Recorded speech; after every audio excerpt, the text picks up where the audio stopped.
I think gaming could be classified as a sleeper channel or a channel that's underrepresented in terms of where media investment goes. I think largely because of like the fear of the unknown.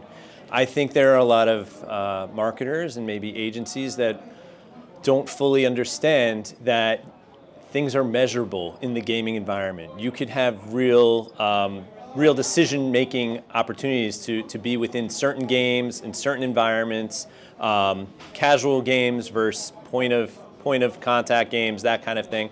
And I think that there's just some unknowns, and there's more education that's needed there. Alex, attention is one of the scarcest and most valuable resources advertisers are aiming to capture. How does gaming, particularly mobile gaming, deliver value that other channels can't? Well, I think within gaming, you kind of have to pay attention. So if you are playing on your hand, on your cell phone, and it's right in front of your face, you're engaged, you're leaned in. You are basically trying to advance. You've got challenges ahead of you. If you're an advertiser that's able to offer up some kind of value exchange in how you are delivering your ads in that environment where you're giving an extra life or something like that, or tips on how to beat the next level, like that earns you some credit. No pun intended, but it earns you that value as a brand. I think you see it also in the console space where again you have advertisers that are entering the arena in games by having integrations, whether it's sneaker integrations or sports drink integrations and that kind of thing. And I think that, again, those people that are playing and engaging are recognizing that and are associating those brands with whatever the newest live sporting game is.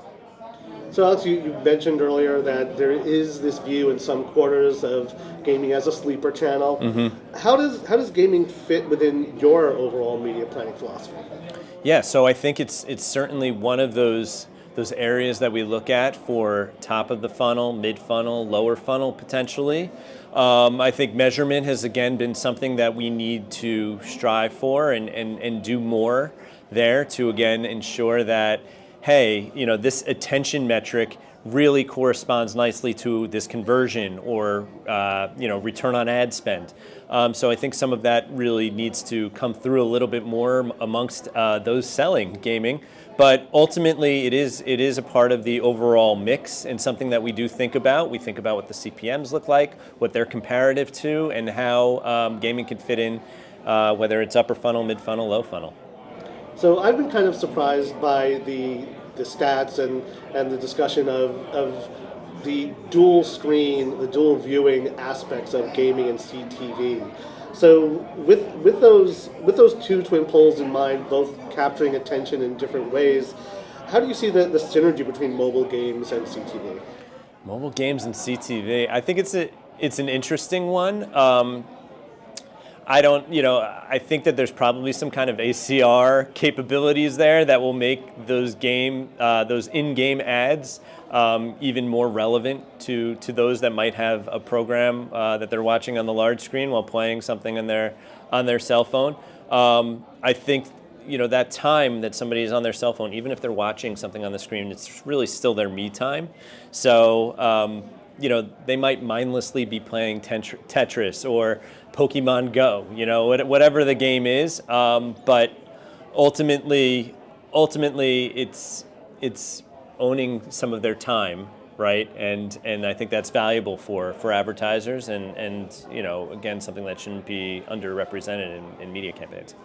So given how that me time is spread across video, commerce, and gaming, and how those three are increasingly converging, what opportunities are you most excited about when it comes to the performance aspects and tapping into that engagement? Yeah, I'm probably most excited about those integrations that I'm seeing like in gaming consoles and integrations there. So again, being able to choose the sneakers of a basketball player in a live basketball game, and then being able to then go out and buy. Having that attribution is powerful. Being able to measure that is powerful. I think that's something that I like to see. I think from the mobile perspective, again, being able to re-engage with somebody that you know is playing a particular game and has particular behaviors or things, characteristics about them that you could find elsewhere. Again, like that retargeting is valuable to us. So I think that those are two areas that are both tried and true, and we know are important to our clients. So Alex, earlier you touched on the mid-funnel impact that gaming environments have proven to have. Mm-hmm. How do you see specifically that mid-funnel aspect playing out in terms of gaming and the way advertisers can tap into that? Yeah, so I think mid-funnel, that could be something like your attention metrics. It could be also your brand lift metrics or brand preference.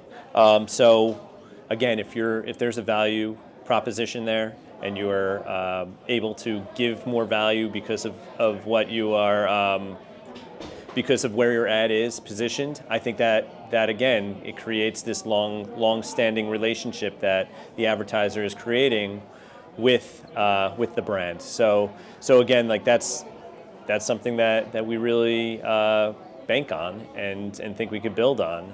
Again, from attention, the attention correlation to conversion is important for us, and something that we want to see more of. Want to see more case studies, white papers that show how gaming can do this. But ultimately, I think that's kind of the path that we have to take.